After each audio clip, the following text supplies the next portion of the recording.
हाँ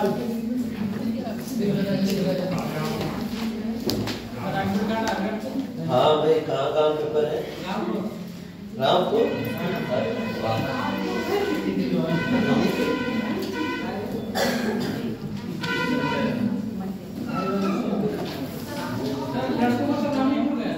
अरे होगा ऐसा क्या?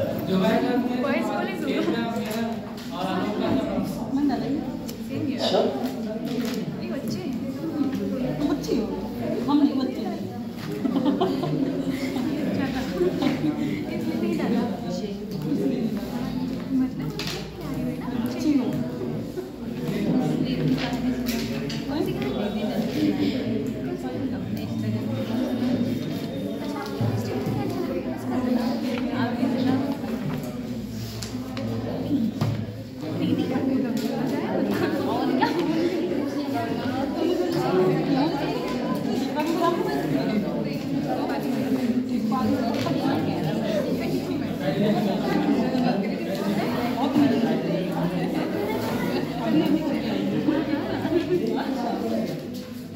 इशू आ रहा है बोर्ड में, कुछ फाइल वाइल नहीं बनती? बहुत छोटे हैं।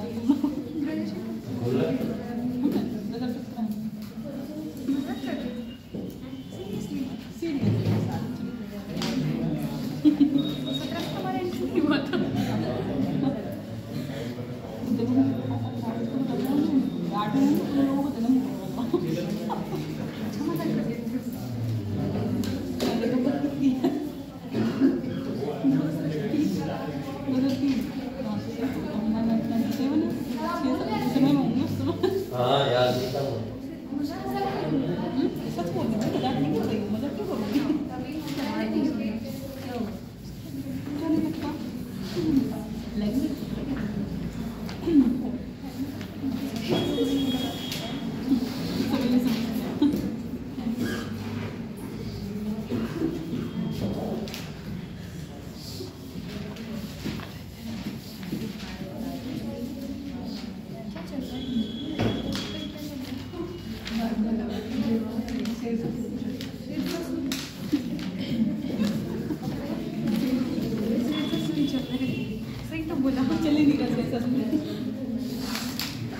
अरे क्या पढ़ाना था तुम लोग?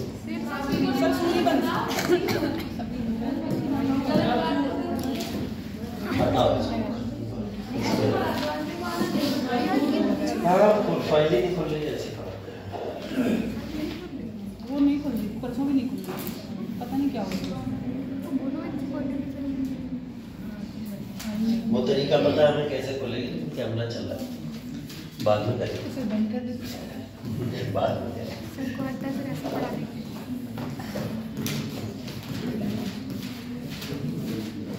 ठीक है, मेडिवल हिस्ट्री में हम लोग पढ़ रहे थे मुगल्स के बारे में, ठीक है। और मुगल्स में भी हम लोग ने किसके बारे में पढ़ लिया था? बाबर और हुमायूं, ठीक है। फिर हमने बोला था एक गैप है यहाँ पे बीच में जो आपको दिखाई देगा, वो सूड डायनेस्टी वाला, ठीक है। तो ये सूड डायनेस्टी का कर लेते हैं क्लास खत्म, उसके बाद में फिर आएंगे इसके ऊपर हम लोग, इसके ऊपर आगे बढ़ेंगे, ठीक। तो ये था बेसिकली, इसके बारे में बात कर लेते हैं हम लोग। सूड डायनेस्टी के ऊपर चर्चा करेंगे, ठीक है। सूड डायनेस्टी जिसके बारे में जाना जाता है, मतलब सूर वंश का समयकाल कब से कब तक रहा, इसके बारे में हम लोग जानते हैं अच्छे से। हुमायूं का कार्यकाल कब से कब तक था बताइए? 1530 से लेकर 1540 तक, क्योंकि ये पहला फेज है इसका, इसलिए हम लोग इस समय जानते हैं इसको। तो बचा हुआ समयकाल निकल जाएगा 40 से लेकर 1555, है ना। तो ये समयकाल किसका था? सूर्यवंश का था, ठीक है। सूर्यवंश के समयकाल के अंदर हम लोग इस पूरे के पूरे वंश को आज खत्म करेंगे, ठीक है। सूर्यवंश की जब हम लोग बात करते हैं तो बात शुरू होती है यहाँ से। नंबर 1 हम लोग शुरू करेंगे फरीद खान से, ठीक। फरीद खान कौन है? शेरशाह सूरी,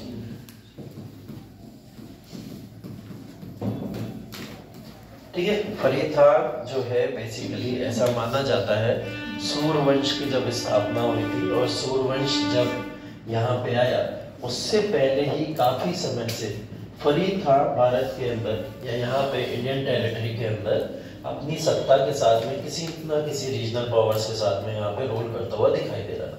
अब रीजनल रूल्स क्या होते हैं वो आप लोग समझते हैं, क्षेत्रीय शक्तियों में जो तरह तरह के गवर्नर्स बना दिए जाते हैं। तो इनके दादाजी पहली बार आए थे लोधी वंश के साथ में भारत के अंदर, किसके साथ में? लोधी वंश। तो लोधी वंश या लोधी डायनेस्टी के साथ में इन्होंने एंट्री की थी। तो अगर हम इनको अफगान शासक हैं तो कहना गलत तो नहीं होगा? अगर सूर्यवंश अफगान शासक हुए क्योंकि लोधी वंश के साथ में भारत में आए थे तो अफगान शासक है ना। तो बेसिकली अगर हम बोले कि ये सेकंड अफगान डायनेस्टी थी तो ये कहना गलत तो नहीं? पहली अफगान डायनेस्टी कौन हो चुकी है? क्योंकि लोधी डायनेस्टी है ना। लोधी डायनेस्टी पहले ही एक अफगान डायनेस्टी के फॉर्म में देख चुके हम लोग।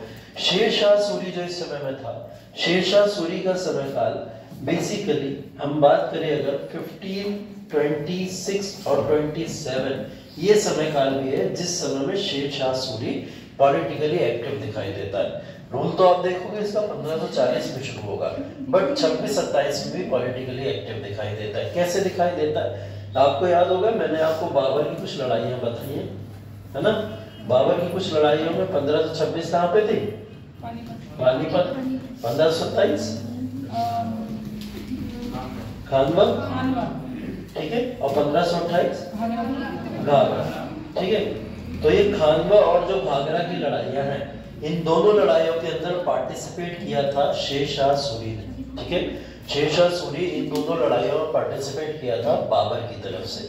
कोई राजा नहीं है, कहीं का कोई गवर्नर नहीं है, मामूली सा एक सिपाही नहीं, ठीक है। और सिपाही होने के नाते ये यहाँ पे क्या करता है? पार्टिसिपेशन लेता है बाबर के साथ में इन लड़ाइयों में, क्योंकि इसको एक आगे चल के वो जो फ्यूचर कहते हैं ना दिख रहा था इसमें कि भारत के अंदर मुगल डायनेस्टी पूरी तरीके से यहाँ अपना वर्चस्व जमाने वाली है। तो इसने जाके उन्हीं की पार्टी ज्वाइन कर ली, ठीक है। और उस पार्टी को ज्वाइन करने के बाद में इसने 27-28 में मुगलों के साथ में अपना समय काफी व्यतीत किया, ठीक। समय आया था जब 1530 का, तो 1530 में हुमायूं को शुरू से ही नापसंद करता था। पता नहीं कौन सी क्वालिटीज उसकी इसकी नापसंद थी, वैसे थी भी उसमें बहुत सारी क्वालिटी। हुमायूं को बोला भी जाता था नशा वशा ज्यादा किया करता था, है ना। हुमायूं के बारे में ये भी था कि जो आज के समय में सुल्फा गांजा वगैरह होता है ना, ये सब लिया करता था। ये भी कहानी है कि सुल्फा गांजा पी के सीढ़ियों से गिरा था, तभी इसकी मौत हो गई थी, है ना। तो ये सब चीजें कुछ नापसंद थी किसको? शेरशाह सूरी को, एक शासक को ऐसा नहीं होना चाहिए। तो ये अपनी मुगल वंश से पूरी की पूरी तरीके से अपनी साठगांठ खत्म कर लेता है 1530 में। और 1530 से ही पूरी तरीके से ये जो आप इधर का एरिया बंगाल बिहार का देखते हो, इस पूरे के पूरे इलाके के अंदर अपनी अलग डायनेस्टी को शुरू करने की एक कवायद में लग जाता है, ठीक है। ये समय काल था जब पहली बार हुमायूं या फिर मुगल डायनेस्टी से अलग होके अफगान सत्ता में दूसरी अफगान सत्ता वापस से पावर प्राप्त करने के लिए लड़ रही होगी, ठीक है। एक तो खतरा पहले किससे था? लोधी वंश के शासकों को खत्म करना। लोधी वंश में तो इस समय बार बार कोशिश कर रहा है, और दूसरी तरफ कौन है यहाँ पे? फिर सूर्यवंश के भी शासक यहाँ पे परेशान करने लगे। बट इसका जो कार्यकाल अगर आप देखोगे शेरशाह सूरी के बारे में कुछ इनिशियल स्टोरीज ये है कि फरीद खान सिर्फ और सिर्फ एक मामूली सा सोल्जर था। इसके फादर और ग्रैंडफादर जरूर गवर्नर्स रहे थे मुगल काल में या फिर लोधी वंश के समय काल के अंदर भी उन्होंने पॉलिटिकली अपना काफी ज्यादा मजबूत अपना साम्राज्य बनाने का प्रयास किया, ठीक है। लेकिन ये अपने पिताजी को या अपने जो भी है फैमिली को छोड़ के घर से चला जाता है, ठीक है। घर से छोड़ के चला जाता है और सब कुछ छोड़ छाड़ के, घर परिवार छोड़ छाड़ के घर से निकल जाता है, ठीक। घर से बचपन में ही निकल गया था, ऐसा नहीं था कि बड़े होने के बाद, बचपन में ही घर से निकल गया था और ढूंढता फिर रहा था कि किस जगह मुझे कैसे अपने आप को आगे बढ़ाना है ना। तो इसको लगा था उस समय कि मुझे अलग होना जरूरी है, अपने गार्जियन से अलग हो गया और अलग होने के बाद इसने अपनी सल्तनत और सत्ता को स्थापित करने के सपने देखने लगा, ठीक है। तो वो बचपन का स्ट्रगल, इसको एक राजा मिल गया यहाँ पे बंगाल की तरफ जब गया, बंगाल अफगान की तरफ वहां के राजा मिल गए। तो राजा ने देखा इसके अंदर कुछ खासियत है ऐसी कि इसको अपना सोल्जर बनाया जा सकता है, सिपाही बनाया जा सकता है। तो इन्होंने इसे अपना सिपाही बना के रख लिया था।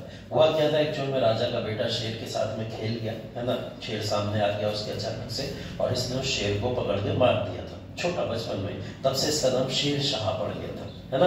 तो ये कुछ थी क्वालिटीज इसके अंदर जिसकी वजह से उन्होंने तुरंत इसको अपॉइंट करके अपनी सेना में भर्ती कर लिया था। तब से इसका नाम शेरशाह सूरी पड़ गया। और ये पूरे के पूरा जो समय काल है इस समय काल के अंतर्गत इन्होंने क्या करा है, अपने सोल्जर या सिपाही के दौरान अपनी सत्ता को बिहार और बंगाल में मजबूत करने का प्रयास किया। तो आप ध्यान रखिएगा, ये बिहार बंगाल का जो इलाका है बेसिकली अफगान टेरिटरी भी इसको बोला जाता है। तो कभी कभी इंडियन अफगान टेरिटरी की बात हो तो आप लोग ये मत समझ लीजिएगा अफगानिस्तान की बात हो रही होगी, ठीक है। किसकी बात हो रही होगी? इंडियन अफगान टेरिटरी, मतलब अफगान शासक लोधी वंश हो चाहे फिर ये आपके सूर वंश हो, दोनों अफगान टेरिटरी के शासक ही यहाँ पे कहलाते थे, ठीक है। तो बंगाल, बिहार ये ऐसी जगहें हैं जिसको लेकर काफी ज्यादा हमेशा से कुछ ना कुछ डिस्प्यूट्स रहते हैं। अभी भी रिसेंट में एक डिस्प्यूट चल रहा है, सुना आपने अपने न्यूज़ में? कौन सा डिस्प्यूट चल रहा है? बंगाल को लेके, उड़ीसा को लेके, बांग्लादेश के मंत्री ने क्या दिया कि हम बंगाल उड़ीसा भी ले सकते हैं, है ना। अभी उसको लेके ममता बनर्जी ने काफी ज्यादा झाड़ा है। तो बेसिकली ये जो एरिया है, इस एरिया को लेके काफी डिस्प्यूट हमेशा चलता रहता है, और जो भी बाउंड्री पे टेरिटरी होती है उनका तो डिस्प्यूट होता ही होता है, ठीक है।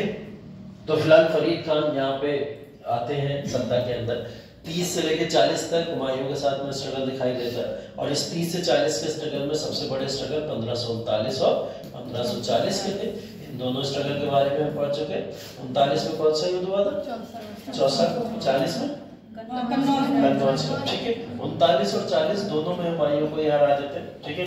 39 में तो अपनी ही धरती पे, अपनी जमीन पे हराते हैं, तो ऑब्वियस सी बात है दिल्ली की सत्ता प्राप्त करने के लिए आगे नहीं बढ़े, लेकिन हुमायूं को हरा के उसको पूरी तरीके से बर्बाद कर चुके थे। 40 के अंदर इन्होंने क्या करा, दिल्ली की सत्ता छीनने के लिए कन्नौज के अंदर लड़ाई लड़ी और कन्नौज को जीत लिया, जिसकी वजह से दिल्ली की सत्ता किसको मिल जाती है? शेरशाह सूरी। तो यहाँ से शुरू होता है इनका राजवंश, और 1540 से लेकर 1545 तक ये समय काल है जब हम लोग सूर वंश में या सूर डायनेस्टी में पढ़ते हैं शेरशाह सूरी के बारे में, ठीक है। शेरशाह सूरी के बारे में जब यहाँ पढ़ना शुरू करेंगे तो 40 का तो वॉर लड़के आया था ये। उसके बाद में कुछ लड़ाइयाँ और इम्पोर्टेंट है, जैसे एक जनजाति थी खक्खर जनजाति, ठीक है। खक्खर जनजाति, खक्खर जनजाति उस समय जानी जाती थी बेसिकली, जैसे आप देखोगे आगे चल के अंग्रेजों के दौरान कुछ ट्राइब्स होती थी, वो ट्राइब्स लगातार अपने अधिकार के लिए लड़ती थी, है ना। तो ऐसे ही खक्खर जनजाति थी उस समय में, इसी इलाके में जो आपका बंगाल, बिहार, उड़ीसा का इलाका है, छत्तीसगढ़ का इलाका है। इस इलाके के अंदर इन लोगों का बहुत आतंक था। कोई भी शासक होता था, राजा होता था, या कोई भी उनके सिपाही गवर्नर वहां पे अपॉइंट होते थे, उनके लूटते थे, लूट के पूरा का पूरा पैसा लेके अपने पास चले जाते थे। खक्खर जनजाति थे, इसका पहला डिस्प्यूट हुआ था 1541 के अंदर, ठीक है। तो 1541 में जिसमें ये विजयी हुआ, ठीक है, जीत गया था 1541 के अंदर। तो पहला आते ही इसने अपना डिस्प्यूट 41 के अंदर इनके साथ में किया। अगला डिस्प्यूट कौन सा याद है किसी को? मालवा वाला, हाँ मालवा कौन सा रीजन है? मध्य प्रदेश, ठीक है, मध्य प्रदेश। ये थोड़ा बहुत राजस्थान के टेरिटरी में चला जाता है। तो मालवा का डिस्प्यूट था इसका, ठीक है। मालवा का डिस्प्यूट बेसिकली मध्य प्रदेश, ये जो पूरा का पूरा इलाका आप देखते हो, इस इलाके के अंदर अगेन फिर एक इनको डिस्प्यूट था, क्योंकि मैंने आपको पहले भी बताया था मालवा वो रीजन होता था, या मालवा के नीचे का जो रीजन होता था वो आपको कहाँ लेके जाता था? साउथ में लेके जाता था, है ना। साउथ की टेरिटरी में एंटर करने के लिए भी एक प्लेस था। तो मालवा को जीतना इस समय जरूरी था इसके लिए, इसलिए इसने मालवा के अगेंस्ट में 1542, ठीक है। अगले ही साल 1542 में इसका डिस्प्यूट एक दिखाई देता है। 1542 में मालवा को भी ये अधिकृत करके जीत लेता है, ठीक है। चलिए उसके बाद तीसरा रायसेन, ठीक है। रायसेन का राजस्थान और एमपी, बेसिकली राजस्थान का ज्यादा टेरिटरी है, एमपी में भी आता है इसका, ठीक है। तो रायसेन की टेरिटरी, ठीक है, रायसेन की टेरिटरी अगला ये 1543, ठीक है। 1543 में रायसेन की लड़ाई होती है और रायसेन की लड़ाई भी जीतता है। ये क्रोनोलॉजिकल ऑर्डर है इसका कि कहां पे शेरशाह सूरी ने पॉलिटिकली अपने आप को एस्टैब्लिश किया होगा, ठीक है। अगर दिल्ली की बात करें तो दिल्ली में तो ये जीत के आ ही चुका था ना, कौन सी लड़ाई में? कन्नौज में लड़ाई हुई थी ना 1540 से, वो तो जीत ही गया था। और कन्नौज की लड़ाई के बाद इसने कौन सी आसपास की टेरिटरीज को जीतना शुरू किया, जैसे बिहार, बंगाल, तो उसके हाथ में था ही। वहां से छत्तीसगढ़ की टेरिटरी वगैरह भी खक्खर जनजाति से छीन ली, वो लेके आया। उसके बाद में मध्य प्रदेश का मिडिल इलाका पूरा का पूरा मालवा का रीजन जीत के अपने पास लेके आया, फिर रायसेन का इलाका लेके अपने पास चलाया, ठीक है। 1544 में एक और इम्पोर्टेंट लड़ाई हुई थी इसकी, कौन सी थी? मारवाड़, ठीक है, बेसिकली रजवाड़ों से लड़ना, मारवाड़ या चित्तौड़ आप इसको कह लो। बेसिकली ये जो इलाका था पूरा का पूरा प्रॉपर राजस्थान का इलाका, ठीक है।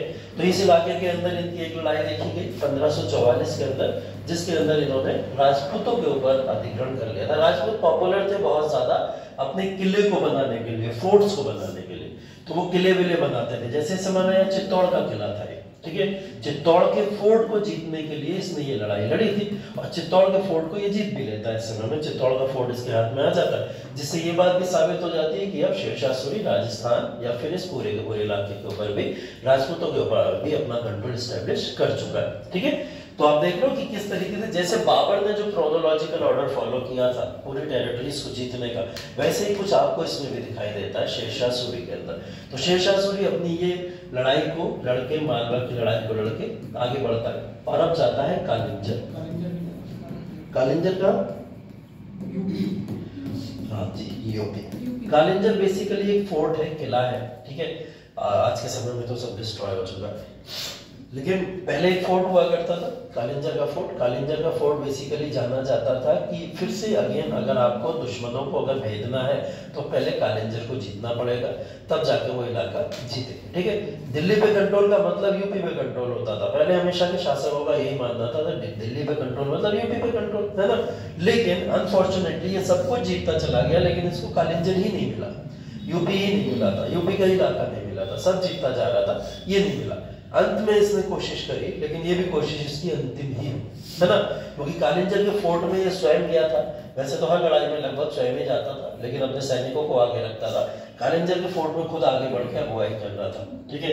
अगुवाई करते समय कुछ विस्फोटक थे इन लोगों के पास में, उस विस्फोट का इसने इस्तेमाल किया था और कालिंजर के फोर्ट पे दे फेंक के मारा बम है, ठीक है, और वो बम उल्टा इसी के ऊपर गिर गया, ठीक है। और उस बम में क्या हुआ, बुरी तरीके से घायल हुआ और कुछ ही समय बाद इसकी मृत्यु हो गई। तो कालिंजर ना कभी जीत पाया और ना अपने जीतने जी ये कालिंजर के ऊपर भूल कर पाया, ठीक है। प्रयास देखिए काफी किए थे इसने, 1538 से प्रयास कर रहा था, 1538, 39, 40 ये सब कर करके कालिंजर पे आने का कोशिश करता था, लेकिन कालिंजर जीतने में ये हमेशा असफल रहा, ठीक। ऐसा समझ जाना चाहिए लोगों को कि कुछ चीजों में अगर असफलताएं मिल रही है बार बार तो उसको छोड़ देना चाहिए, है ना। मतलब ऐसा भी नहीं कि बिल्कुल पीछे ही पड़ जाओ उसमें, है ना। तभी भी यूपीएससी ने अटेम्प्ट में लिमिट कर दी है 6 अटेम्प्ट, है ना। उसके बाद अटेम्प्ट भी मत दो, वरना कहीं ना कहीं अपना लाइफ स्पॉइल कर लोगे तुम लोग, है ना। ये होता है, तो वही 6 अटेम्प्ट मान के मेरे ख्याल से तो सारी कैटेगरी को 6 अटेम्प्ट मान के छोड़ देना चाहिए, उसके आगे प्रयास करना ही नहीं चाहिए, क्योंकि उसके बाद फिर बहुत रेयर होता है, 1-2% होता है कि जिनका एग्जाम निकलता है ना। कोई देखने को नहीं मिलेगा कि 7वें अटेम्प्ट में उसने यूपीएससी क्लियर करा, 8वें अटेम्प्ट में क्लियर करा, है ना, नहीं मिलता। या किसी ने बिल्कुल इस बार लास्ट एज थी, इसी एज में क्लियर कर लिया, वो बहुत ही रेयर केस होता है, 1% का जब ऐसा कुछ हो पाता है ना। मूवी चलती रहती है, मूवी चक्कर में मत पड़ो, मूवी चक्कर पड़ोगे तो पहले अटेम्प्ट में भी नहीं निकलेगा, तो सोच रहा हूँ, ठीक है। तो ये सब चीजें है ना, तो ऐसे ये सब हम लोग इतिहास से सीखते हैं ना, बोलते हैं इतिहास है क्या, अपने पास से जो गलतियां की हैं फ्यूचर में ना करें हम लोग। तो वो गलतियां, अब लड़ाई लड़ने तो जा नहीं रहे हो तुम लोग, युद्ध तो लड़ने जा नहीं रहे हो ना, तलवारें हैं नहीं हाथ में, तो किताबें, हथियार, कलम है ना, इससे लड़ना है जो लड़ना है। तो इसलिए इंसान को हमेशा अपना प्लान भी लेके साथ में चलना चाहिए। एक एग्जाम है, फोकस करो, इतना अंधाधुंध फोकस करो, इतनी कायदे से पढ़ाई करो, 5 साल दो, 6 साल दो, बहुत लग के दो, लेकिन उसके बाद नहीं हो रहा है तो फिर कोई बात नहीं, ठीक है, नियति को यही मंजूर है तो कोई बात नहीं, आगे कुछ और देखें, ठीक है। आगे फिर हमारे जैसा ऑप्शन भी खुला हुआ है ना, ये भी ऑप्शन है, बुरा ऑप्शन नहीं है, अच्छा लगता है बच्चों से बात करते हुए, है ना, कोई बना पैसा भी मिलता है, ठीक है। तो दो तरीके की चीजें, मौज नहीं है, देख लो आवाज खत्म हो गई है बोलते बोलते, मौज, ठीक। हाँ, पैसा नहीं मिला है, पैसा नहीं मिला, बहुत दिन हो गए, तुम लोग से क्या ही बोलूं, बड़े गम है छुपाने, ठीक। तो बेसिकली 40 से लेकर 45 तक का समय ये पूरा का पूरा शेरशाह सूरी का समय काल था।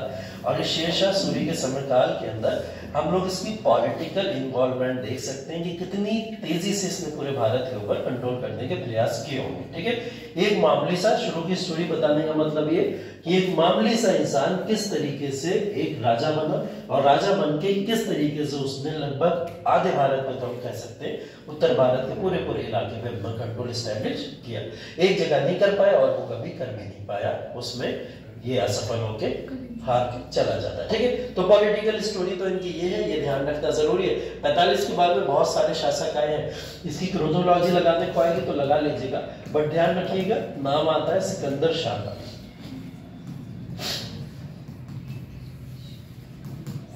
सिकंदर शाह सूरी का नाम इसलिए आता है क्योंकि 55 में हुमायूं इन्हीं को हराता है। ठीक है, 55 में हुमायूं किसको हराता है?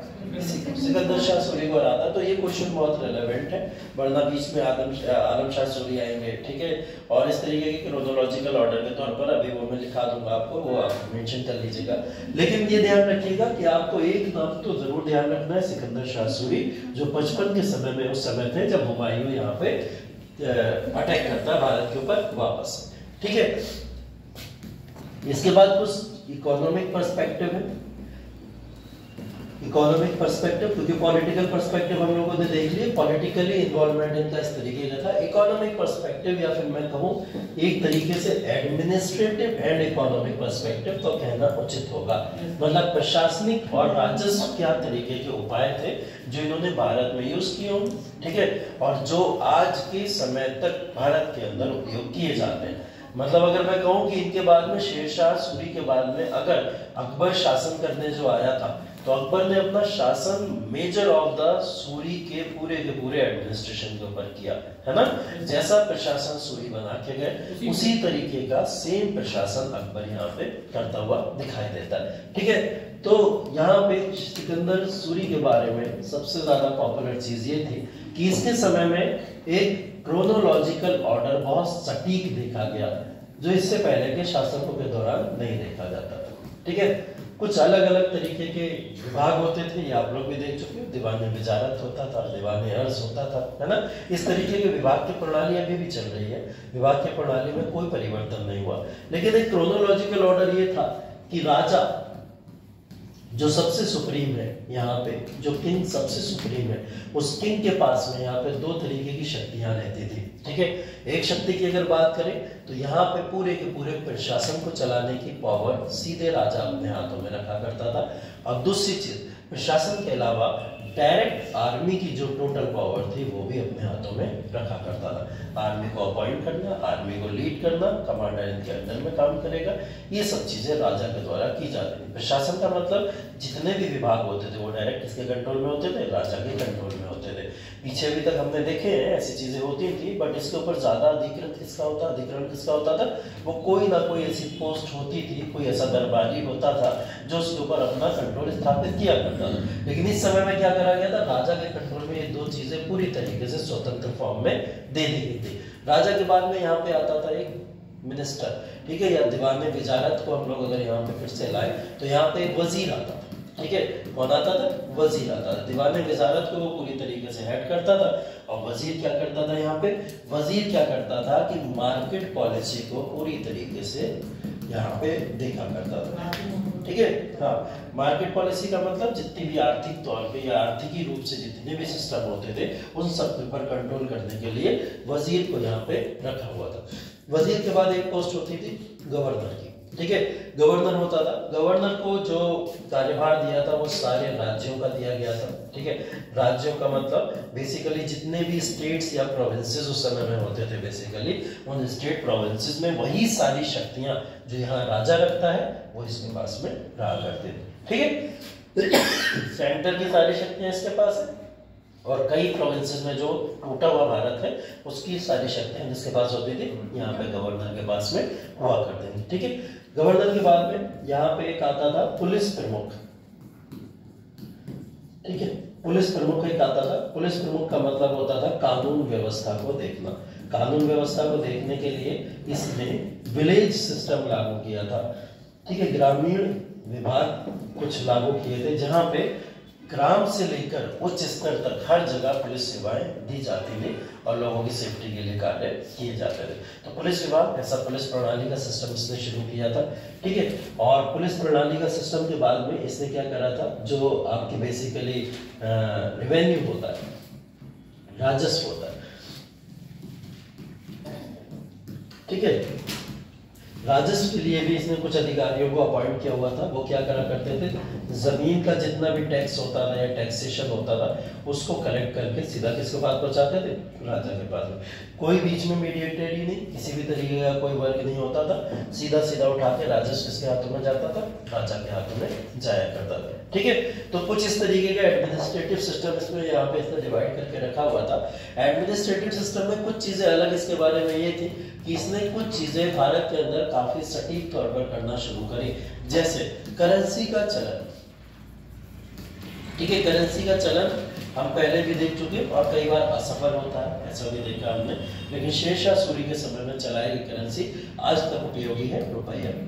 ठीक है, जो आज के समय में आप 1 रुपया देखते हो, वो 1 रुपए का जो चलन है बेसिकली किसके द्वारा चलाया गया था, शेरशाह सूरी के समय में। ठीक है, और उस समय सिक्के चलाए गए थे और ये रुपया आज के समय में भी रेलेवेंट है। उसी तरीके से राजा इस पे अपनी मोहर लगा के लोगों तक पहुंचाया करता था। ठीक है, तो करेंसी का एक फॉर्म चलना शुरू हो गया। पहले कहाँ गोल्ड के फॉर्म में चलती थी या फिर सिल्वर के फॉर्म में चला करती थी, इस तरीके से करेंसी चला करती थी, लेकिन आगे चल के इसने करेंसी का रूल ही बदल दिया। तो अब उस समय से करेंसी कुछ इस तरीके से चला करती थी। दिनार इनार वाले सिस्टम सब इसने यहाँ पे आके थोड़ा सा चेंज करना शुरू किया। ठीक है, उसके बाद में ट्रांसपोर्टेशन के ऊपर इसका बहुत ज्यादा जोर था। ठीक है, ट्रांसपोर्टेशन की बात करें तो ट्रांसपोर्टेशन का मतलब जो परिवहन होता है, आपका परिवहन विभाग होता है, उस परिवहन विभाग के ऊपर बहुत ज्यादा इसने जोर दिया। परिवहन विभाग पर जोर देने का मतलब परिवहन विभाग में सबसे ज्यादा जरूरी चीज है अच्छे रोड होना। ठीक है, तो अच्छे रोड होना इसने सबसे पहले काम किया पूरे देश में अच्छे बढ़िया रोड बनाने का, जो आज के समय में आप ग्रैंड ट्रंक रोड के नाम से भी जानते हो, है ना, जो दिल्ली से लेकर कहाँ कनेक्ट करता है, दिल्ली से कोलकाता, दिल्ली से लेके बंगाल, जो सोनार गांव वगैरह जो उधर का इलाका है वो पूरे के पूरे एरिया को कवर करता है। अभी तक का सबसे हाईएस्ट नेशनल हाईवे था ये। ठीक है, बट अभी रिप्लेस हो रहा है ना, अब रिप्लेस हो रहा है, रिप्लेस होकर अब दूसरा हाईवे जो है वो इसमें आगे आ रहा है। ठीक है, तो ये क्वेश्चन हो सकता है पहले उससे पूछ ले आपसे इस बार बीसीएस में। ठीक, तो ट्रांसपोर्टेशन के माध्यम से अगर देखा जाए तो इसमें सबसे ज्यादा काम किए रोड्स बन रहा है, जो आज के समय में जीटी रोड बेसिकली आज भी पॉपुलर है, वो सिर्फ और सिर्फ इसी की वजह से पॉपुलर है। ठीक है, तो जीटी रोड आज के समय में इसकी वजह से पॉपुलर है। ट्रांसपोर्टेशन के माध्यम से ये करना क्या चाहता था, बेसिकली व्यवसाय। ठीक है, व्यवसाय को ज्यादा बढ़ाना चाहता था। व्यवसाय को बढ़ाने के लिए अच्छे रोड अगर हमारे देश में होंगे, है ना, एक कहावत कही जाती है कि अमेरिका अगर डेवलप्ड है तो वहाँ के रोड डेवलप्ड है, इसलिए अमेरिका डेवलप्ड है, और ये कहावत बहुत पुरानी है। ठीक, तो अमेरिका के डेवलपमेंट के पीछे बोला जाता है उनके रोड्स, उनके ट्रांसपोर्टेशन का बहुत बड़ा रोल है। ठीक, तो किसी भी देश के डेवलप्ड होने के पीछे अगर इतना बड़ा एक मार्जिन दिया जा रहा है कि रोड वहां के डेवलप है इसलिए वो डेवलप है, तो इसका मतलब उसकी कुछ वैल्यू होगी ना। तो इस वजह से भारत के अंदर भी इसने इस तरीके के रोड से ट्रांसपोर्टेशन को बना के अच्छा व्यवसाय करने की शुरुआत की थी। ठीक है, रेलवे तो सब बहुत बात की बातें हैं, लेकिन सबसे पहले जरूरी लोगों के लिए रोड्स थे, क्योंकि देखो दो तरीके का यहाँ पे क्या होता था, इंपोर्ट एक्सपोर्ट होता था। दो तरीके से हो सकता था, एक तो भाई आप सी कर लो, ठीक है, किसके माध्यम से होता था कि भाई हम सी के माध्यम से कर लें, है ना, पोर्ट्स बने होते थे हमारे, बंदरगाह होते थे, उन बंदरगाहों पे आके लोग अपने अपने यहाँ पे आके जहाज उतारते थे और आके यहाँ होते थे। ठीक, और दूसरा ऑप्शन क्या बचता था, बाई रोड आना। ठीक है, और बाई रोड आना अच्छा तभी रहेगा जब रोड अच्छे होंगे तो लोग हमारी तरफ व्यवसाय की तरफ बढ़ना चाहेंगे। ऐसा होगा, बाई एयर तो कोई आना नहीं चाहेगा, है ना, इस तरीके से, क्योंकि उस समय में ऐसी कोई टेक्नोलॉजी नहीं थी हमारे पास। ठीक है, तो इस वजह से ट्रांसपोर्टेशन में सबसे इंपॉर्टेंट चीज ये थी और इसने ट्रांसपोर्टेशन के लिए काम किया। ठीक, तीसरी चीज इसने बेसिकली टैक्सेशन को बढ़ाने के लिए या टैक्सेशन को इम्प्रूव करने के लिए, टैक्सेशन तो इम्प्रूव किया नो डाउट, टैक्सेशन तो बढ़ा इसके समय में, बट टैक्सेशन को इम्प्रूव करने के साथ साथ में इसने जमीन की पैमानी भी करना शुरू करवाई थी। पैमानी तो पहले भी होती थी, है ना, किस फॉर्म में होती थी, पहले देख के आए ना हम लोग, अभी तक दो शासकों ने जमीन को नापा था और नाप के टैक्स लगाया था। कौन कौन थे वो दो शासक?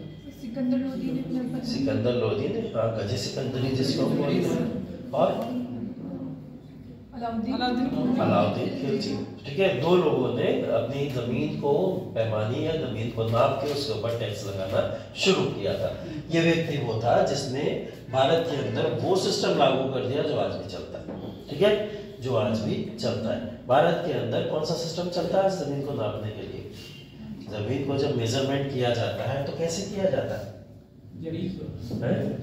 जरीब। और जरीब का मतलब होता है बीघा प्रणाली। जो बीघा की प्रणाली होती है ना, बीघा के हिसाब से करा जाता है। तो इसने जो जरीब का प्रयोग किया था इस समय में, वो जरीब का प्रयोग आज के समय में भी वही रेलेवेंट है। तो जरीब प्रणाली जिसको आप कह सकते हो बीघा के हिसाब से नापा जाता है इसको, ठीक है।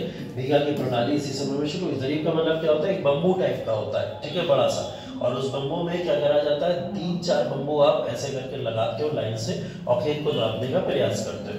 तो इस तरीके से बम्बू को लिटा के उसको पूरी तरीके से खेत को नापा जाता था ऐसे। अब वो पीडीएफ को नहीं, वरना वही दिखाता आपको, उसका फोटो भी था।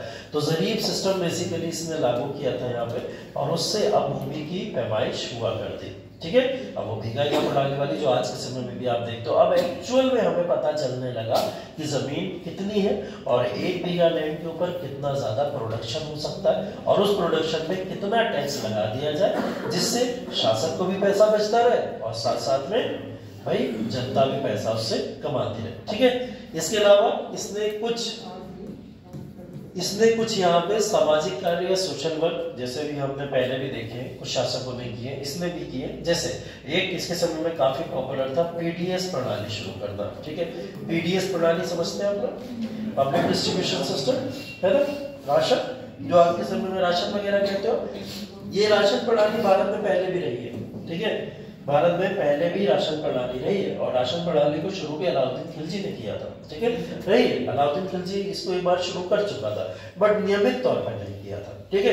तो अगर हमने नियमित तौर पर पीडीएस प्रणाली को भारत में लागू करने वाला कोई शासक है तो वो ये व्यक्ति है। ये क्या करते थे? राशनिंग की प्रणाली बेसिकली शुरू करी थी, और ये प्रणाली क्या आज तक चलती है? हाँ बिल्कुल चलती है। हम तो यही बात कर रहे हैं ना कि अभी भी सिकंदर सूरी के द्वारा किए गए कई सारे कार्य आज भी दिखाई देते हैं, ठीक है। इस रैशनिंग सिस्टम के बारे में यहाँ पे क्या होता था बेसिकली, जो रैशनिंग सिस्टम था, मतलब बेसिकली पीडीएस प्रणाली जो थी, ठीक है, पीडीएस प्रणाली के अंतर्गत लोगों की पहचान करके उनको अनाज प्रोवाइड किया जाता था, ठीक है। और उस समय पहचान करने का क्या माध्यम हो सकता था कि भाई पीडीएस सिस्टम इन लोगों को दिया जाए। कार्ड तो थे नहीं, yellow card, blue card, red card, ऐसा कोई कार्ड तो था नहीं, है ना। तो उस समय में कौन सी प्रणाली ऐसी हो सकती थी उचित की जिसके माध्यम से ये लोग ऐसा करते होंगे? क्या हो सकती है?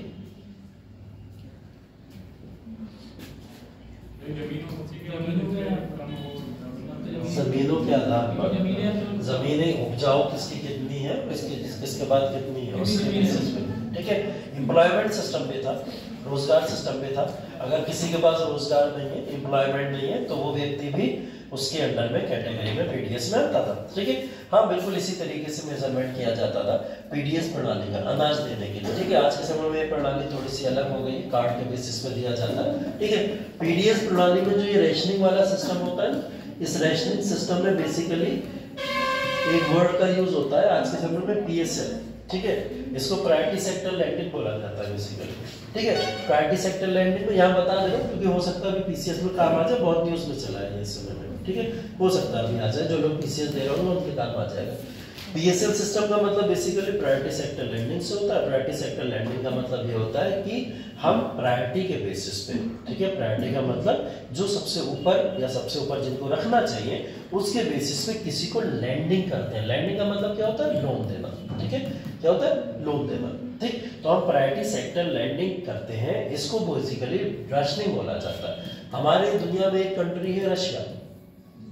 रशिया 100% अपना जो भी लोन देती है वो सारा का सारा किस बेसिस पे देती है? इसी बेसिस पे देती है। वहां पे आप और हमारे जैसा कोई व्यक्ति लोन लेने जाएगा उसे लोन नहीं देंगे, बिल्कुल नहीं देंगे। कारण उसके पीछे होगा, उन्होंने कह दिया हम इसी सेक्शन को देंगे सिर्फ और सिर्फ लोन। कारण क्या है? कारण ये है क्योंकि वो बहुत पूरी तरीके से कम्युनिस्ट और समाजवादी विचारधारा पे चलती है। प्रायोरिटी सेक्टर लोग होते कौन है? वीकर सेक्शन, ठीक है। कमजोर वर्ग के लोग जो होते हैं वो बेसिकली इसका पार्ट बनते हैं। कमजोर वर्ग अगर हम लोग बात करें तो जैसे कमजोर वर्ग में हो सकता है कास्ट के बेसिस पे भी कमजोर हो सकता है इकोनॉमिकली ईडब्ल्यूएस के बेसिस पे भी कमजोर हो, है ना। या हो सकता है महिलाओं को कमजोर कैटेगरी में भी कई बार रख दिया जाता है, तो वो भी कमजोर वर्ग में कहीं ना कहीं काउंट होते हैं। डिसेबल्ड लोग जो होते हैं, हैंडीकैप्ड जो लोग होते हैं, वो भी उसके अंदर आते हैं। वीकर सेक्शन जो हमारे सोसाइटी के हैं उनके लिए पीएसएल के नॉर्म्स होते हैं, ठीक है, ये आज के समय में हमारे देश के अंदर लागू होता है। भारत इसके अंदर जो करता है वो 40% की लैंडिंग करता है। कितनी? 40% की सिर्फ और सिर्फ। रशिया कितनी करता है? 100%। हम कितनी करते हैं? 40%। मैक्सिमम हमारा रेशियो 40% का। ये क्वेश्चन हो सकता है आपसे पूछ लिया जाए तो ध्यान रखिएगा, ठीक है। बस एक चीज और ध्यान रखिएगा, जो फॉरेन बैंक्स होते हैं ना, फॉरेन बैंक्स, एक तो हमारे देश के बैंक है, bank of Baroda, Punjab national bank है ना, RRB जो भी है, ये हमारे देश के बैंक है। हमारे देश के बैंक कितनी लैंडिंग मजबूर है करने के लिए? 40%, ठीक है।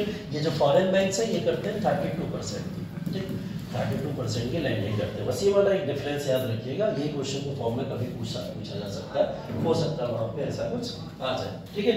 तो बेसिकली होता क्या है, अब ये जो पीडीएस की प्रणाली थी जो आज के समय में भारत में पॉपुलर है, इसको नियमित तौर पर शुरू करने वाला शासक कौन था?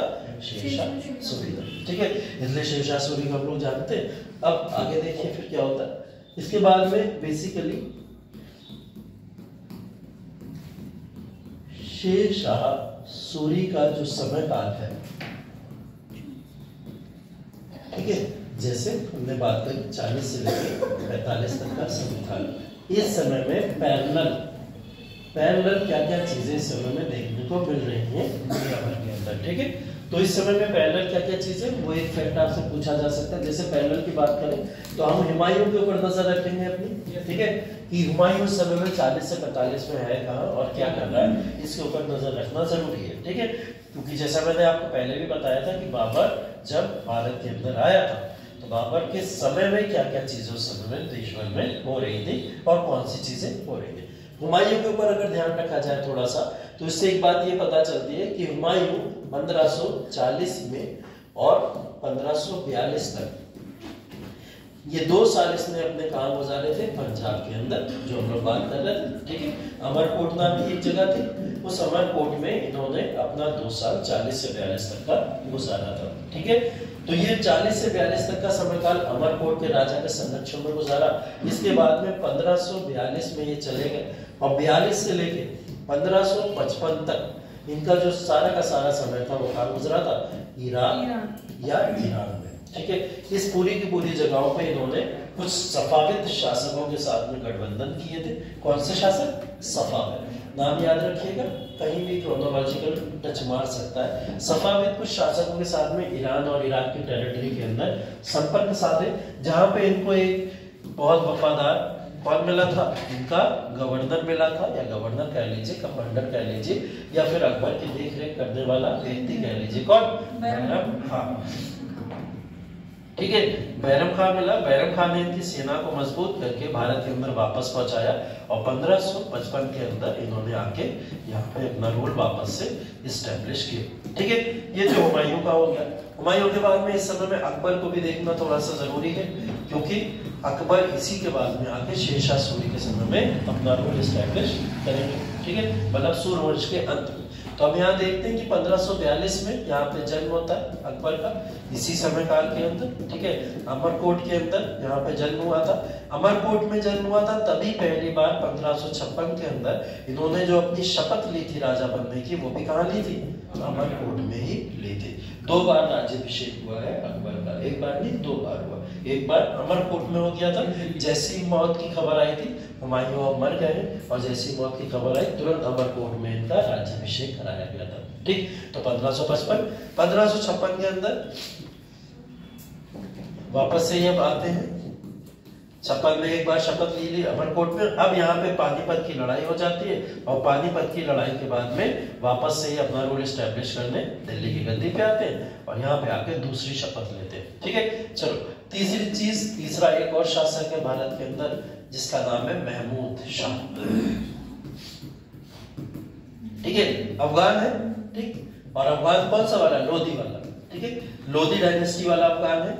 तो लोधी डायनेस्टी वाला अफगान होने के नाते महमूद शाह इंपॉर्टेंट इसलिए हो जाता है क्योंकि महमूद शाह के समय काल के अंदर इसका एक कमांडर था, सेनापति था, जिसका नाम था हेमचंद्र, ठीक है। हेमचंद्र विक्रमादित्य हम इसको कहते हैं, पूरा नाम इनका ये था, हेमचंद्र विक्रमादित्य। हेमचंद्र विक्रमादित्य इसलिए पॉपुलर है क्योंकि ये हेमू के नाम से भी जाने जाते हैं, ठीक है, हेमू के नाम से भी जाने जाते हैं। और इस समय में जब देखा महमूद शाह ने ये बात देखी कि भारत के अंदर अब एक पूरी तरीके से सूर्यवंश का अंत आ गया है। कोई भी शासक जो काफी समय से रूल कर रहा है उसको ये बात पता चलती है। और ये शासक बंगाल का था। कहाँ का था? बंगाल का। महमूद शाह कहाँ का शासक था? बंगाल के अंदर था। तो बंगाल से ये इस बात को देख रहा था बैठा हुआ कि यहाँ पे इस समय में दिल्ली सल्तनत खतरे में है, और दिल्ली सल्तनत का खतरा इसने तब भाप लिया था कि सूर्यवंश तो वापस आ नहीं सकता, और मुगल वंश के शासन करने के लिए कोई वहां पे अवेलेबल है ना। हुमायूं के बढ़ने के बाद कोई भी इमेजिन नहीं कर सकता कि एक 13 साल का बच्चा आके रूल एस्टेब्लिश करेगा। ऐसा तो कोई इमेजिन नहीं कर सकता। तो महमूद शाह ने अपने कमांडर हेमचंद्र को भेजा यहाँ पे और बोला दिल्ली विजयी करके आओ। इससे पहले 35 लड़ाइयां अप्रॉक्स लड़ चुका था ये, और 35 की 35 लड़ाइयों में कभी भी नहीं हारा था। ठीक है, तो इसी को लेके ये आगे बढ़ता है, और आगे बढ़ के दिल्ली को कब्जाने जब बढ़ता है तो तुरंत यहाँ पे अकबर आ जाता है। अकबर का संरक्षण बैरम खां के हाथों में, और बैरम खां इनका संरक्षण देके अपनी पानीपत की लड़ाई के अंतर्गत इसको विजय दिला देते हैं, और हेमचंद यहाँ पे आके खत्म। उसका भी यहाँ पे एंड हो जाता है। महमूद लोधी यहाँ पे फिर प्रयास नहीं करता वापस से दिल्ली की गद्दी लेने का।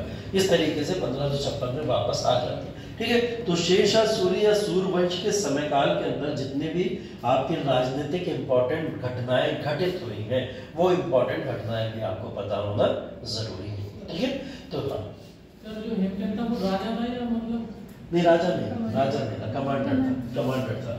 वो महमूद लोधी से, जो महमूद शाह लोधी है, इस लोधी से बंगाल को जीत के, दिल्ली को जीत के सब अपने हाथों लेना चाहता था, इसलिए आगे बढ़ा था। ठीक है, लेकिन जब इसे लड़ने के लिए भेजा गया था तब ये शासक नहीं कर रहा था। ठीक है, शासक बनना चाहता था, इसलिए दिल्ली को जीत के खुद अपने पास में रखना चाहता था।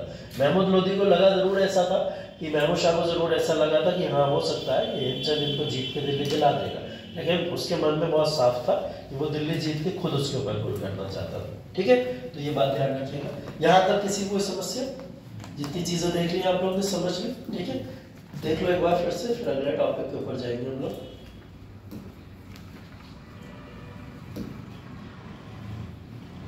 ठीक है, यहाँ पे हम लोग मुगल वंश के बाद में सूर्यवंश की बात कर रहे थे। सूर्यवंश का समयकाल 40 से शुरू होकर 55 तक है।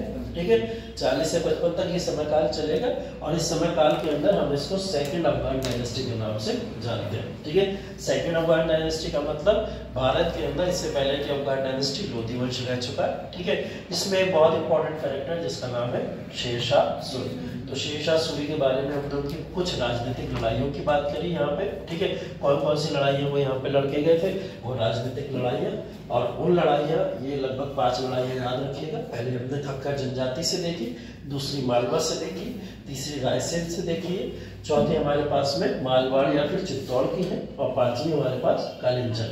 तो ये 5 प्रमुख लड़ाइयाँ जो इसके समय में लड़ी गई, जिसमें सभी में ये लगभग विजयी हुआ था, पूरी तरीके से सारी चीजों को कब्जा लिया था। सिर्फ एक चीज छोड़ के, वो क्या?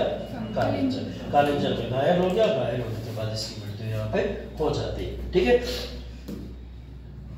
और इसके बाद में एक क्रोनोलॉजिकल ऑर्डर जो एडमिनिस्ट्रेशन और इकोनॉमिक पर्सपेक्टिव से हम लोग देखते हैं, ये नोट कर लिया था।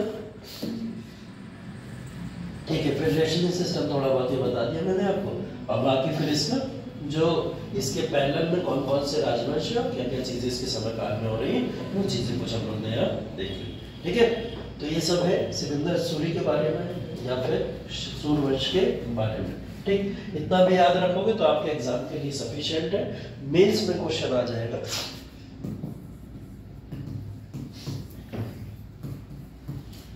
वैसे तो मेंस में ऐसे क्वेश्चन आते नहीं है, बट यहाँ एडमिनिस्ट्रेशन और इकोनॉमिक रिफॉर्म से रिलेटेड क्वेश्चन है तो आ सकता है।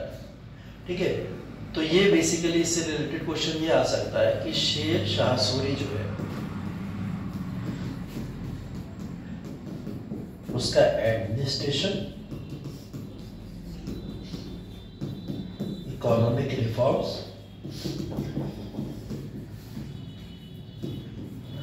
प्लस, आप इकोनॉमिक रिफॉर्म्स की जब बात करोगे तो इसके अंदर वो सारे रिफॉर्म में लिख लीजिएगा जो ट्रांसपोर्टेशन या टैक्सेशन हमने जो भी बताए। ठीक है, वो सब इकोनॉमिक रिफॉर्म्स ही होंगे। ठीक, उसके अलावा इसके पॉलिटिकल डिस्प्यूट्स। ठीक है, ये 3 ही पॉइंट बनेंगे जिससे रिलेटेड क्वेश्चन आपका इसमें पूछा जा सकता है। ठीक है, तो ये 3 पॉइंट आई थिंक मैंने आपको समझा दिए। तो अगर मैं इसमें बहुत क्वेश्चन आया भी तो इससे रिलेटेड आएगा। बाकी आपसे एक क्वेश्चन ये भी पूछा जा सकता है कि प्रेजेंट समय में, आज के समय में क्या प्रासंगिकता है अगर हम बात करें शेरशाह सूरी की। ठीक है, तो प्रेजेंट के समय में अगर देखा जाए तो जैसे रुपया का चलन इसने उस समय कराया था, जमीन की पैमाइश बीघा सिस्टम जिस तरीके से कराया था। ठीक है, ट्रांसपोर्टेशन के माध्यम से जरीब प्रणाली और पट्टादारी एक ही है, अलग अलग? जरीब और पट्टादारी में बेसिकली क्या होता है, भूमि को पट्टे पे दे देना होता है। ठीक है, पट्टेदारी भी हुई है इसके समय में, जमीन में कई सारे चेंजेस हुए, लेकिन पट्टादारी सिस्टम का मतलब अलग होता है। जरीब का मतलब नापने की प्रणाली, पट्टादारी का मतलब अपनी भूमि को किसी को दे देना, है ना। मतलब पट्टादारी बेसिकली आज भी सुना होगा, ठेके पे दे देते हैं अपनी जमीन को, है ना, कि मतलब 1 साल के लिए, 6 महीने के लिए, 2 साल के लिए। तो ये भी प्रणाली लागू की गई थी। ठीक है, तो बेसिकली जो रिफॉर्म इस समय में हुए थे, इनके समय में वो आप प्रेजेंट समय में कितनी प्रासंगिकता उनकी देखी जाती है, इसको यहाँ पे मेंशन करना। तो ये 2 क्वेश्चन लिख लो अपने पास में।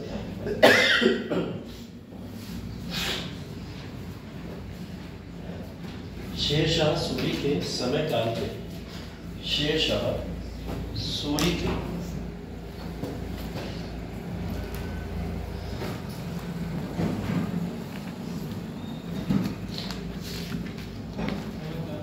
समय काल के प्रमुख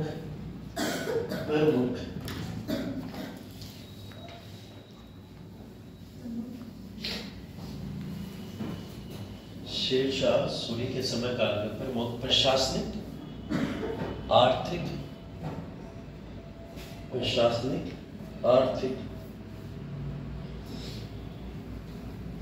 या राजनीतिक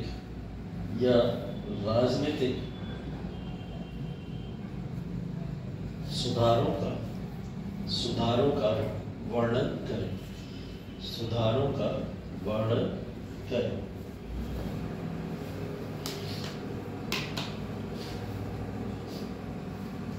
ठीक है, दूसरा क्वेश्चन लिख लीजिए। शेरशाह सूरी के दौरान किए गए,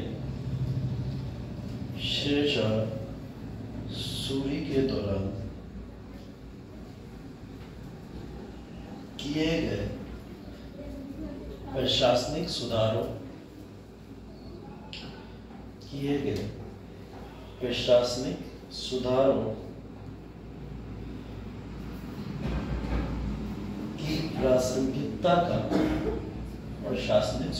की प्रासंगिकता का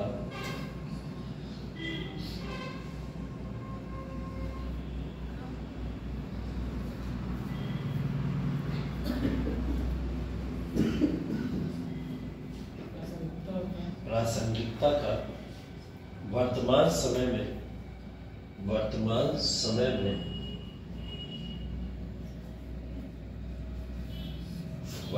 समय में भूमिका के रूप में वर्णन कीजिए।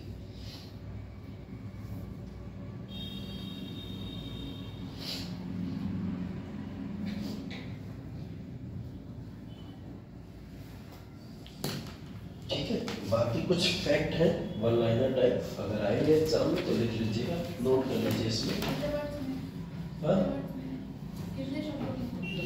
150 दोनों, 150।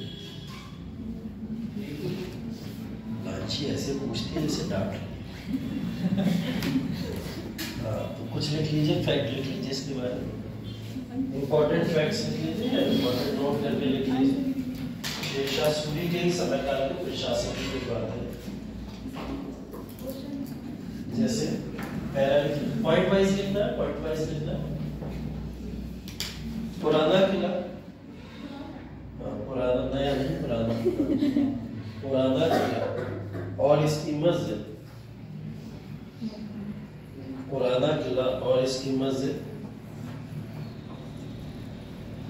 एवं सासाराम में मकबरा।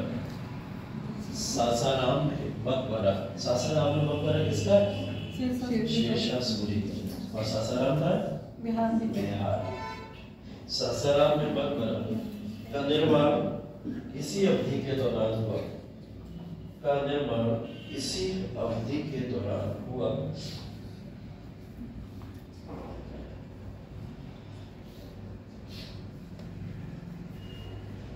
अगला पॉइंट, मलिक मोहम्मद जैसी ने, मलिक मोहम्मद जैसी ने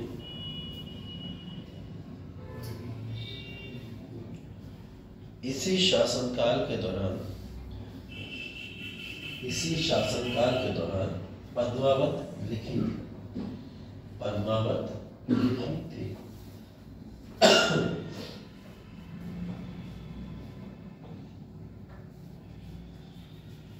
ये बात समझ आती होगी कि क्यों इतनी बुरी तरीके से क्रिटिसाइज किया गया है अलाउद्दीन खिलजी को पद्मावत में, है ना? क्योंकि पद्मावत जब लिखी गई थी तो किसके समय काल में लिखी गई है? शेरशाह सूरी के समय काल में, और सूरी के समय काल में अलाउद्दीन तो है नहीं, तो जब शासक है ही नहीं तो फिर कुछ भी लिखो, है ना? ऐसा भी लिखो, कुछ भी लिख सकते हो, अच्छा लिखो, अच्छा लोग तभी लिखेगा ना इंसान जब सामने बैठा होगा, है ना? तो इस वजह से क्रिटिसिज्म बल भर के किया गया है वहां पे। ठीक, अगला पॉइंट लिखिए इसमें, दीवानी वजारत वगैरह पता है ना आपको किस लिए होता है? दीवानी वजारत राजस्व हित के लिए था। ये सब पीछे लिख चुके हो, इस समय में ये सब भी चलते थे, ध्यान रखिएगा।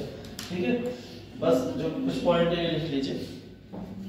मुख्य शिकदार, मुख्य शिकदार, शिकदार, मुख्य शिकदार कानून व्यवस्था का, कानून व्यवस्था का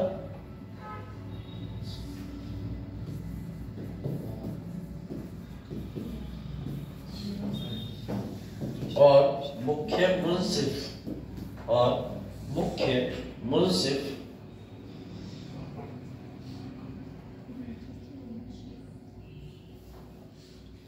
न्यायाधीश प्रभारी, न्यायाधीश प्रभारी के तौर पर कार्यरत थे, के तौर पर कार्यरत थे।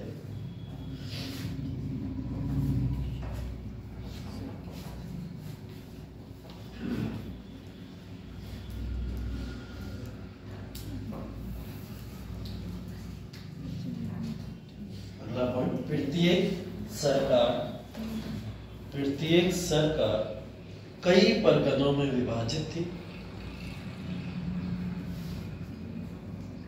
कई परगनों में विभाजित थी। नंबर 1 इसमें लिखिएगा, शिकदार कई परगनों में विभाजित थी। और वो कई परगने क्या क्या है? पहले में जो लीड करता था वो था शिकदार, ठीक है? और शिकदार क्या कर रहा है? प्रशासनिक तरीके से लीड करता था पूरी तरीके से, ठीक है? शिकदार के बाद लिखिए अमीन, अमीन। शिकदार के बाद लिखिए अमीन। अमीन देखता था भू राजस्व, अमीन देखता था भू राजस्व।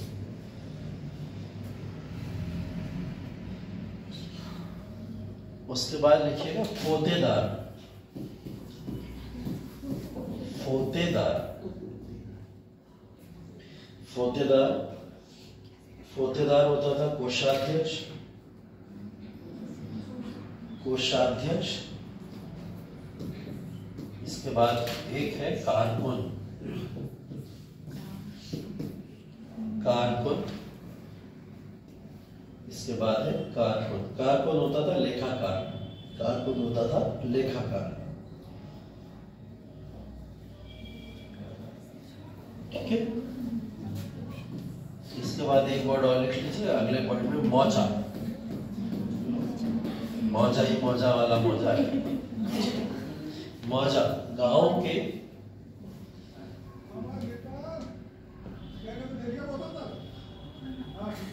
के प्रशासन का सबसे निचला स्तर था, गांव के प्रशासन का सबसे निचला स्तर था।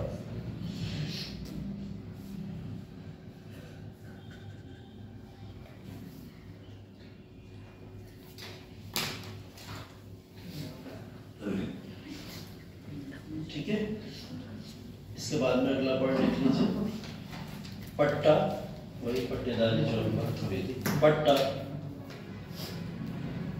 और कबूलियत। तो इसी में हाँ, पट्टा और काबूलियत। कबूलियत, कबूल है, कबूल है, कबूल है, वो वाला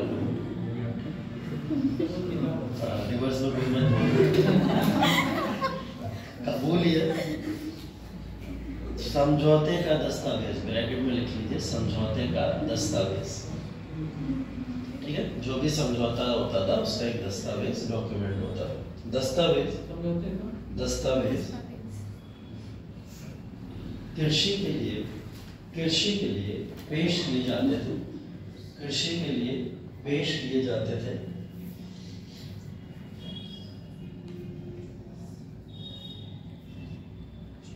इसके बाद डैम नामक, हाँ नेक्स्ट पार्ट, डैम नामक चांदी के सिक्के, डैम हाँ डैम नामक चांदी के सिक्के।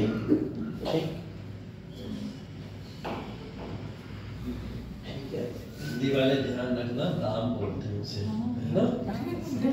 तो अंग्रेजी वाले ध्यान रखना, डैम भी लिख के आता है कहीं कहीं। ठीक, तो हिंदी वाले ध्यान रखना, दाम या डैम नामक चांदी के सिक्के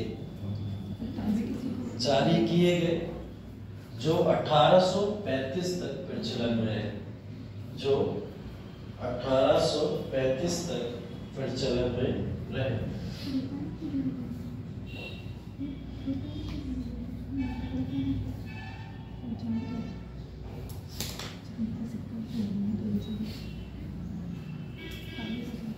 ठीक है, बाकी तो आपको याद रहेगा, ग्रैंड ट्रंक रोड वाला है, वो तो पॉइंट याद ही रहेगा, उससे तो नहीं भूलोगे।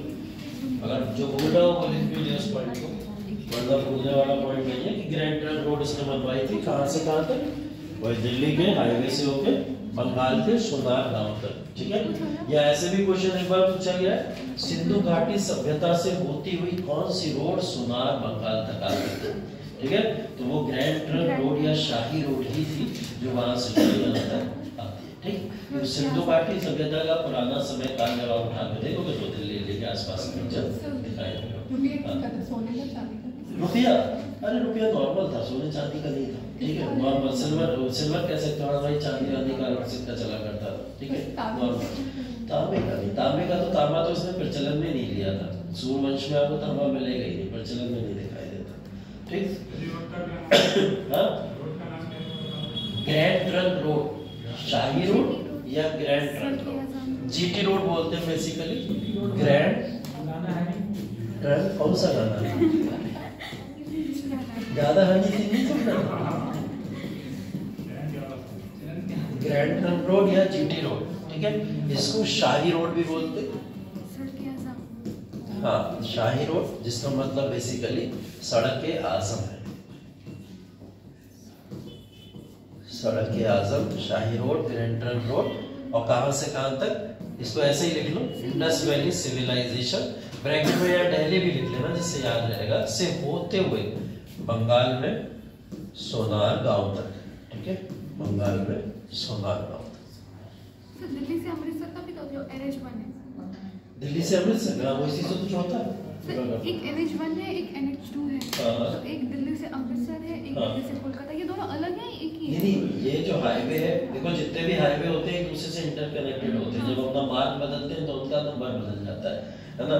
अब एक तो रोड जा रहा है यहाँ पे इस साइड में आ रहा बंगाल की तरफ, और एक तरफ जा रहा वही अमृतसर की तरफ चल जा रहा है, कनेक्ट हो जाते हैं, दोनों एक रोड है, बस कनेक्ट आपस में है, बस एक डायरेक्शन बदल ले रहा है। तो एग्जाम में ऐसे पूछा जाए कि दिल्ली से अमृतसर या दिल्ली से कोलकाता, तो कौन सा सही होगा? तो ये दिल्ली से कोलकाता वाला, क्योंकि ये तो सीधी डायरेक्शन दे रहा है ना, इस वजह से इसे भी बोला जाएगा।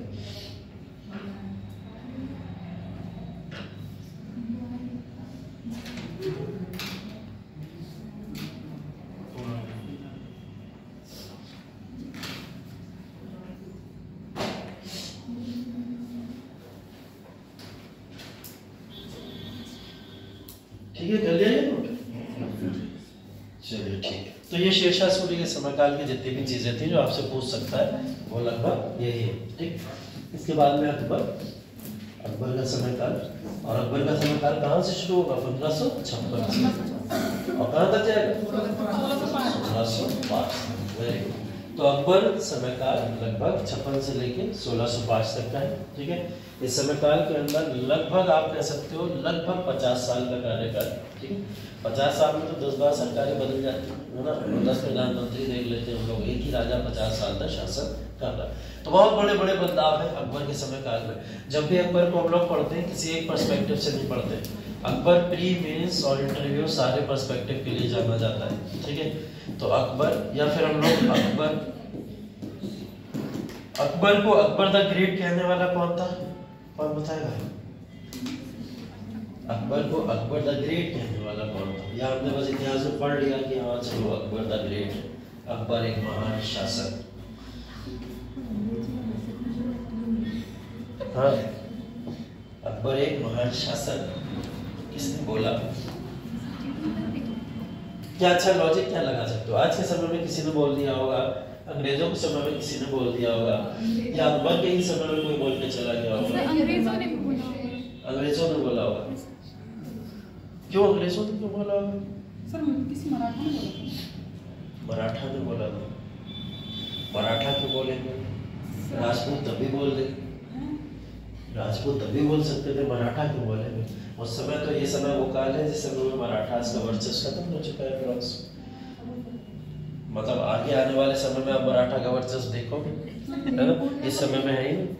लेनपुल नामक कोई लेखक है। लेनपुल नामक लेखक, वेरी गुड, बस ये पूछना था। लेनपुल नामक एक लेखक है, अंग्रेज है वो। ठीक है, और उन्होंने इस समय में यहाँ पे अकबर को अकबर द ग्रेट बोला था। इससे पहले अकबर ग्रेट नहीं, सिर्फ अकबर के नाम से जाना जाता था। ठीक है, अकबर को अकबर द ग्रेट करने के बाद में अकबर के बारे में जो पढ़ोगे अब आप, वो ऐसा पढ़ाया गया। ठीक है, वरना उससे पहले अकबर की सिर्फ राजनीतिक लाइफ पढ़ी जाती थी और राजनीतिक लाइफ को पढ़ने के बाद में इतिहास उतना ही लिखा गया था और खत्म हो जाता था। लेनपुल ने इनके बारे में काफी, लेनपुल ने यहाँ पे जो बेसिकली मैंने बोला ना अंग्रेजों के शासनकाल में बोला गया या किसी के, तो इनके समय में बोला गया था। लेनपुल ने इनके समय में काफी कृतियां लिखी, फिर इनके बारे में काफी परिवर्तन करके बहुत सारी बातें लिखी जिसको आज हम लोग पढ़ते हैं। जैसे अकबर के शासनकाल को अकबर द ग्रेट बनाने वाले लेनपुल, जिन्होंने इनकी पॉलिटिकल लाइफ जो हम लोग को पढ़नी है पूरी की पूरी। ठीक है, राजनीतिक लाइफ के बाद में इनकी हमें ये पढ़नी है कि रिफॉर्म्स इन्होंने कौन कौन से किए थे, कौन कौन से सुधार इनके समय में किए गए। बहुत महत्वपूर्ण है ये सुधार, क्योंकि सारे सुधारों के बीच में एक चीज कॉमन दिखती है, जनता को ध्यान में रख के सुधार किए गए, किसी कम्युनिटी को ध्यान में रख के सुधार नहीं किया गया था। ठीक है, तो इस वजह से रिफॉर्म्स की बात होती है यहाँ पे। रिफॉर्म्स के बाद में हम लोग बात करते हैं इकोनॉमिक पार्टिसिपेशन कैसा था इनका। ठीक है, कह सकते हो आर्थिक तौर पर इनका रोल कैसा था इस देश के लिए, इसको उभारने के लिए। ठीक, इकोनॉमिक रिफॉर्म्स के बाद में आप इसके बारे में ये लिख सकते हैं कि किस तरीके से इन्होंने ज्योग्राफिकली टेरिटरीज को एक्सपेंड किया।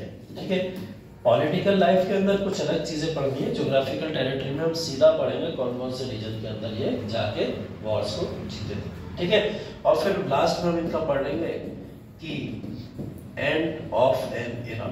ठीक है, एंड ऑफ एन इरा की मतलब हम लोग यहाँ पे पढ़ लेंगे कि किस तरीके से भारत के अंदर फिर जहांगीर का उदय होता है। ठीक है, जहांगीर के उदय के बारे में यहाँ पे पढ़ लेंगे। ठीक, और इससे पहले लास्ट में पढ़ लेंगे उसको, लास्ट में रोल ऑफ हिज नवरत्न। ठीक है, नवरत्नों का क्या रोल था इनके पूरे के पूरे एडमिनिस्ट्रेशन को या फिर मुगल साम्राज्य को या अकबर को द ग्रेट बनाने में। ठीक है, अकबर का अकेले रोल बिल्कुल भी नहीं है, अकबर द ग्रेट बनने में नो डाउट यहाँ पे नवरत्नों का रोल है। और इन्हीं नवरत्नों के साथ में हम प्लस करेंगे यहाँ पे हरकाबाई को। ठीक है, हरकाबाई को, हरकाबाई, जोधाबाई तो नहीं समझ रहा है कोई ये? नहीं, हाँ, हरकाबाई है ये। ठीक, इनकी वाइफ हरकाबाई। तो बेसिकली हम लोग यहाँ पे राजपूत की महारानी हरकाबाई की बात करेंगे जो अकबर की वाइफ थी। उन्होंने इन्हें किस तरीके से द ग्रेट फॉर्म में यहाँ पे देखा गया। 13 साल की उम्र में, 13 साल 6 महीना इनकी उम्र थी जिस उम्र में ये यहाँ पे राजा बने थे, किंग बने थे। ठीक है, किंग बनना इनके लिए सिर्फ और सिर्फ एक नाम का किंग बनना था। ये बेसिकली बैरम खान और महामंगा के अंडर में आके शासक बने थे। ठीक है, बैरम खान और महामंगा बैरम खां इसलिए क्योंकि बैरम खां ने पूरी तरीके से हुमायूं को भारत के अंदर वापस लाने के लिए जो कवायद की थी वो सक्सेसफुल थी, और ये बैरम खां यहाँ पे पूरे के पूरे साम्राज्य को संभालने में एकमात्र कुशल व्यक्ति थे। तो इस वजह से 13 साल के बालक को एक पूरी की पूरी राह दिखाने वाले बैरम खां, जिन्होंने इस समय इनको आगे बढ़ने की राह दिखाई। ठीक है, तो 1556 में जब ये रूल करना शुरू करते हैं तो इन्हीं के संरक्षण में करते महामंगा। ठीक है, इनकी मुंह बोली माता जी, ठीक है, बेसिकली जिन्होंने इन्हें पाल पोस से बड़ा किया था। ठीक है, तो पाल पोस के बड़ा करने के बाद इन्होंने ही पूरी तरीके से जो राजनीतिक कंट्रोल था अकबर के शासनकाल में वो अपने हाथों में रखा था। राजनीतिक कंट्रोल का मतलब जैसे महिला विभाग जो भी पूरा का पूरा था वो अगर किसी के कंट्रोल में था तो वो इनके कंट्रोल में हुआ करता था। ठीक है, पहली बार अब आप लोग यहाँ पे महिलाओं के विभाग के बारे में पढ़ने वाले हो, मतलब महिलाओं को भी लीड करता था कोई। ठीक है, ऐसा नहीं है शासकों में सिर्फ प्रशासनिक गतिविधियां सिर्फ मेल के लिए थी। ठीक, यहाँ पे कुछ ऐसे भी डिपार्टमेंट्स थे जो महिलाओं के लिए भी अलग से बनाए गए थे, स्वतंत्र डिपार्टमेंट बनाए गए थे। मिनिस्ट्री होती थी बकायदा उनकी, महिलाओं के लिए रूल्स एंड रेगुलेशन और उनके लिए किस तरीके की फ्रीडम चाहिए हो वो सारी की सारी चीजें ये लोग दिया करते थे। ठीक है, तो यहाँ पे ये भी आपको देखने को मिलेगा कि महामंगा किस तरीके से इस महिला विभाग से किस तरीके से जाके सीधा एडमिनिस्ट्रेशन कंट्रोल करती थी अकबर का, जिसकी वजह से महामंगा और बैरम खां का बहुत बड़ा एक डिस्प्यूट है। ठीक है, और दोनों डिस्प्यूट की वजह से ही देखा जाता है कि ना महामंगा ना बैरम खां आने वाले 5-6 सालों में अकबर के साथ कोई नहीं बचेगा, वो दोनों को ही अपनी लाइफ से हटा देता है। ठीक है, और फिर उसके बाद अकेला पूरा का पूरा रोल करता हुआ दिखाई देगा। उसमें योगदान फिर इसके नौरत्नों का या हरका भाई का दिखाई देता है। ठीक है, तो ये पूरा का पूरा जो इनकी लाइफ है अकबर को तो ग्रेट बनाने में वो इनका ज्यादा माना जाता है। इनके समय काल के अंदर अकबर को ग्रेट नहीं बोला गया, अकबर एक शासक बना, सिर्फ और सिर्फ शासन करता गया, लेकिन उसकी जो नीतियां थी वो धार्मिक नीतियों से काफी ज्यादा कहीं ना कहीं टच रहा करती थी। धार्मिक परिवर्तन भी कुछ इस तरीके का करता था जो कहीं ना कहीं इस्लामिक प्रवृत्ति से रिलेटेड होते थे। बैरम खां एक इस्लामिक व्यक्ति थे, शिया समुदाय को माना करते थे, तो वो अपने हिसाब से उस पूरे के पूरे सिस्टम को चलाने की बात करते थे। महामंगा एक सुन्नी व्यक्ति थी। ठीक है, और वो सुन्नी या सुन्नी विवाद की वजह से अलग तरीके का एक विवाद यहाँ पे दिखाई देगा आपको। तो ये इसी में उलझे रहे अपने समय काल के अंदर पूरा का पूरा, और इन्होंने इन सारी चीजों को यहाँ पे यूज किया। लेकिन ये चीजें जैसे इनकी लाइफ में आना शुरू हुई, बेसिकली हरका भाई, उसके बाद से अकबर की धीरे धीरे जो पॉलिसी थी वो सहिष्णु राजनीति में बदलती चली गई। अब अकबर एक महान शासक की तरफ अग्रसर हुआ और उसने जितने भी पॉलिटिकल, इकोनॉमिक या जो भी रिफॉर्म्स किए बीच बीच में, वो सारे के सारे रिफॉर्म्स या फिर चेंजेस सब आपको पॉजिटिव होते हुए दिखाई देंगे, जिसकी वजह से इसको बाद में द ग्रेट जाना गया। जैसे हम लोग अशोका के बारे में भी पढ़ते हैं, है ना, Ashoka the cruel, Ashoka the great, दोनों फेस पढ़ते हैं ना। कलिंग से पहले अशोक कुछ और है और कलिंग के बाद अशोक एकदम रिवर्स है ना। तो यही हालत है, हरका भाई से पहले अकबर कुछ और है या उनके दो रत्नों के आने से पहले, और उसके बाद में अकबर एकदम चेंज दिखाई देता है। तो लगता है कि ये वो अकबर है जो अपना वेशभूषा बदल के बाजार में नॉर्मल लोगों की तरह घुस जाता था। ठीक है, एकदम आपके हमारी तरह जाएगा, मार्केट में खरीदारी करने लगता था, और जहां लगता था कोई जरा भी इधर उधर ऊपर नीचे कर रहा है उसको वही तुरंत का तुरंत पनिश करता था जाकर। ठीक है, ये सब चीजें इसको यहाँ पे होती दिखाई दे।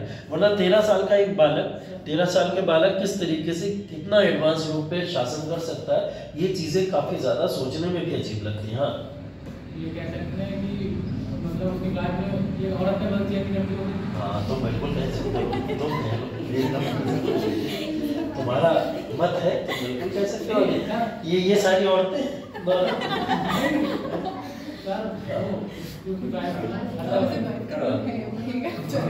हाँ, मतलब कह सकते हो कि एक बदलाव आया है। हाँ, वो आ सकता है, बिल्कुल तुम भी शादी कर लो। ठीक है, जरूरी है बदलाव आए, चरण द ग्रेट बनवा दो। ठीक है, तो एक समय आएगा तुम्हारे समय में भी। तो बेसिकली अकबर का जो पूरा समय काल है इसको हम लोग प्री और पोस्ट ड्रामा में पढ़ेंगे दोनों तरीके से, और तब समझ आएगा कि किस तरीके से अकबर के समय काल में ये पूरी हिस्ट्री 56 से 5 तक पढ़ने का मतलब अकबर के प्रीलिम्स, मेंस और इंटरव्यू हर एक तरीके के क्वेश्चंस के लिए तैयारी करनी है। ठीक है, तो अकबर को उस तरीके से हमें पढ़ना जरूरी है। ठीक है, तो इसके बारे में करेंगे विस्तार से चर्चा, बट अभी ये बताओ पहले कि पीसीएस कौन कौन देने जा रहा है। सच सच बता दो, कोई दिक्कत वाली बात नहीं। आप जा रहे हो, आप जा रहे हो, आप जा रहे हो, आप जा रहे हो, ठीक है। तो तैयारी हो गई, ऐसे ही जा रहे हो। कहाँ है तेज सेंटर? रामपुर। तुम्हारा लक्ष्य तुम्हारा तो पहले भी थी हो, है ना? कहाँ उपाधि वही होगा। और कहाँ तुम्हारे? शाहजहाँपुर। तुम्हारा क्यों फेंक दिया तुम? लड़कियों का ज्यादातर वही है। नहीं, लड़कियों को तो हमने होम डिस्ट्रिक्ट बोला था ना। पूजा का भी ज्यादातर वही है। तो भिवानी होम डिस्ट्रिक्ट बोला था लड़कियों के लिए, तो पता नहीं तुमने लेट भरा हो फॉर्म, हो सकता है। हाँ, लेट वालों को थोड़ा तुम्हारा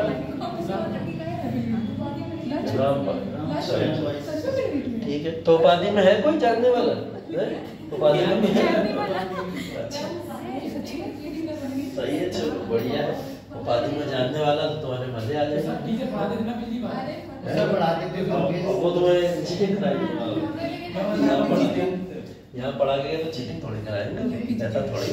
तो देखो इस समय में जो PCS जो लोग भी देने जा रहे हो, बस आगे जो लोग भी देने जाए, कोई भी एग्जाम देने जाओ, बस एक चीज ध्यान रखना कि जब लास्ट के 10 दिन बचे हो, 8 दिन बचे हो, 9 दिन बचे हो, तो पहली चीज तो एक काम किया करो, प्रीवियस ईयर क्वेश्चन पेपर को उठा लिया करो, सिर्फ और सिर्फ, ठीक है। और जो भी टेस्ट सीरीज आपने शायद पहले लगाई हो, है बिना टेस्ट सीरीज के अगर जा रहे हो तो फिर बहुत कठिन है इस एग्जाम को निकालना। टेस्ट सीरीज हर एग्जाम में जरूरी है, कोई छोटे से छोटा हो, बड़े से बड़ा एग्जाम हो। तो प्रीवियस ईयर सेट उठा लो, प्रीवियस ईयर सेट उठा के फिर पुराने साल से लगभग शुरू करो 1992 से, और 1992 से 2024 तक आओ, इस तरीके से, है ना। तो 92 से रिवर्स पूरी की पूरी तरीके से आप पेपर को लगाते चले जाओ। सिर्फ वन टेक में पेपर लगाओ, पेपर लगाओ, इतना पेपर लगाओ इस समय में कि आप देखना कि PCS की एक जो तरीका है वो तरीका यही है, वो प्रीवियस ईयर क्वेश्चन से बहुत निकालता है क्वेश्चंस, ठीक है। 150 क्वेश्चन अगर आ रहे हैं तो आपको कम से कम 60% पेपर प्रीवियस ईयर का मिल जाता है ना। तो जो लोग बहुत अच्छे से प्रीवियस ईयर करे हुए होते हैं वो 60% पेपर वहीं से कर लेते हैं, ठीक है। और 60% अपने आप में एक अच्छा खासा मार्जिन होता है। तो 60% अगर आप वहां से निकाल लेते हो सिर्फ प्रीवियस ईयर को लगातार रट के। और दूसरी चीज इसमें ऐड कर दो करंट अफेयर्स। करंट अफेयर्स में आप कोई मैगजीन मत खरीदना, अगर नहीं पढ़ा है अभी तक तो। पढ़ा है तो बहुत अच्छी बात है, आप तैयार हो फिर करंट अफेयर्स के लिए।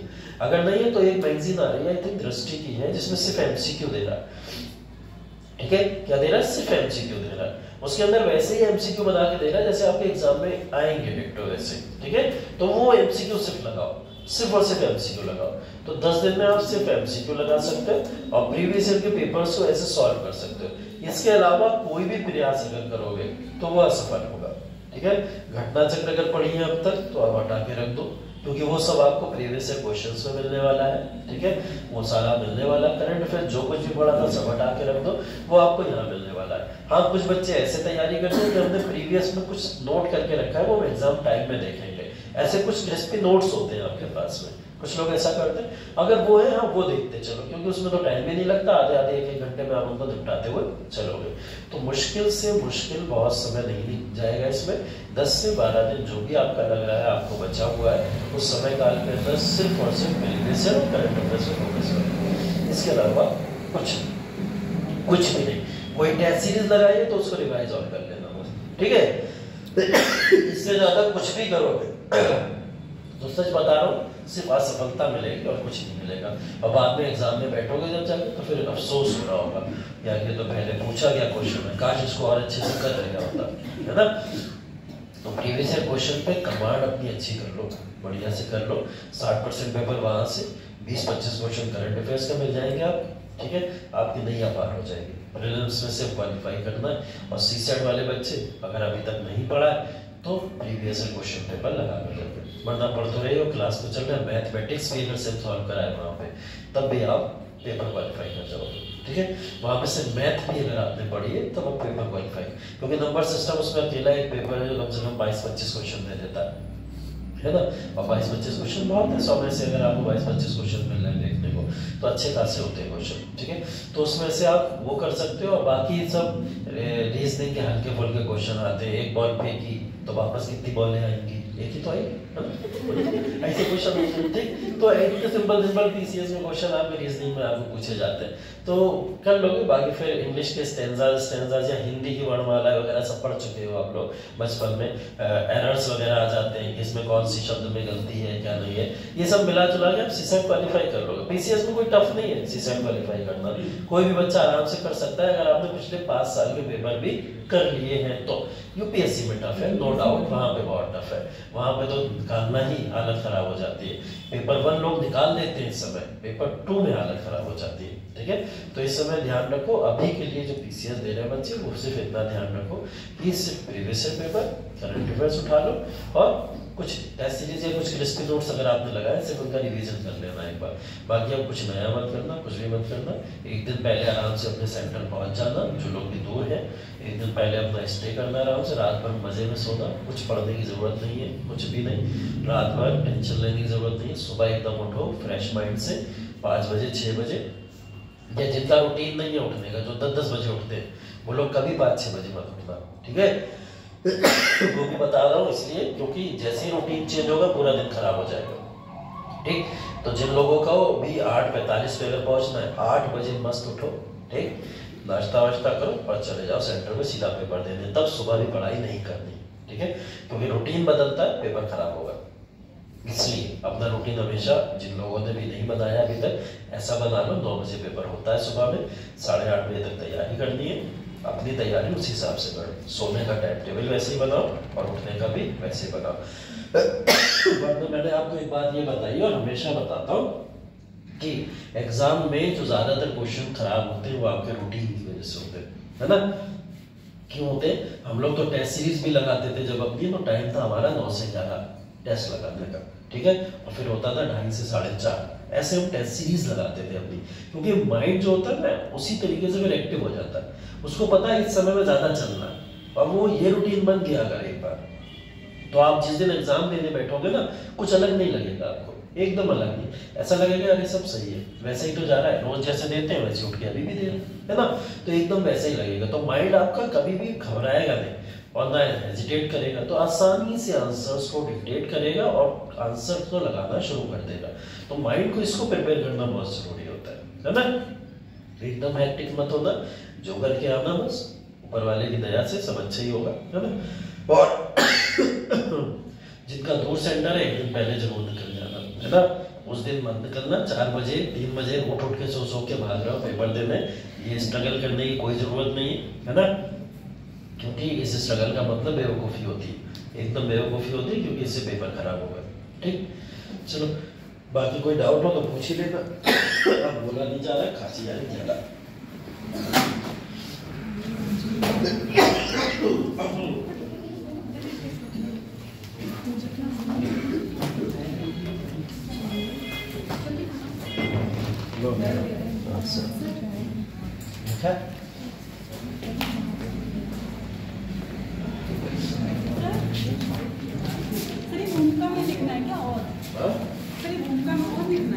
भूमिका को थोड़ा अच्छा लिखना, क्या है ये बड़ी साधारण सी,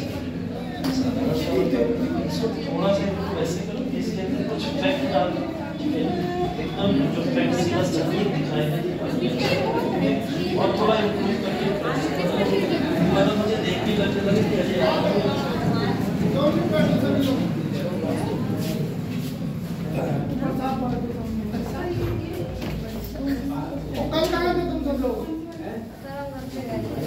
बाकी लोग टेस्ट आज नहीं कॉपी चेक कर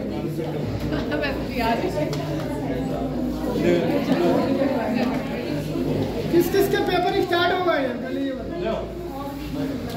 सभी लोग अभी ये कम्युनिकेशन उसमें लिख सकते हैं क्या आप लिखे ना पढ़ने का करने वाला क्या है एक है दो के कितने में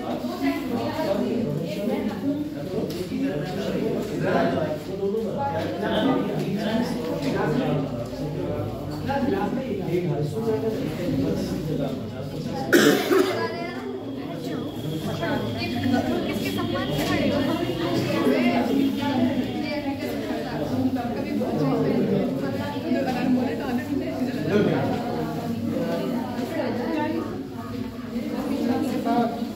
अरे सर को देखिए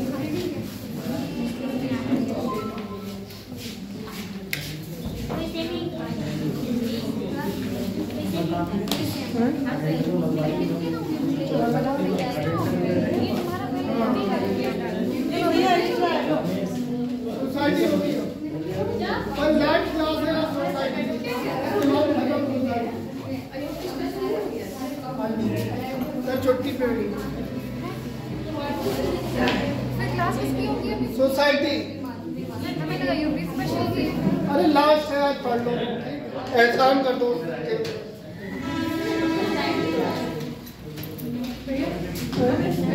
तुम्हें नहीं मिला?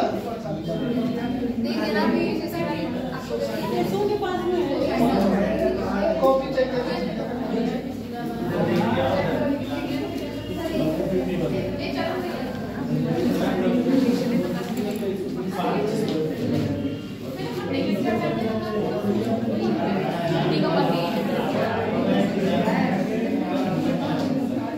अरे लास्ट क्लास है, आज पढ़ लेना, उसके बाद खत्म है। अरे वो चेक कर दो, 2 मिनट लगेगा। जिसने नहीं लगाया वो छोड़ देना। वो छोड़ना है जिसने कुछ नहीं लगाया। अरे भैया, ये भी यार।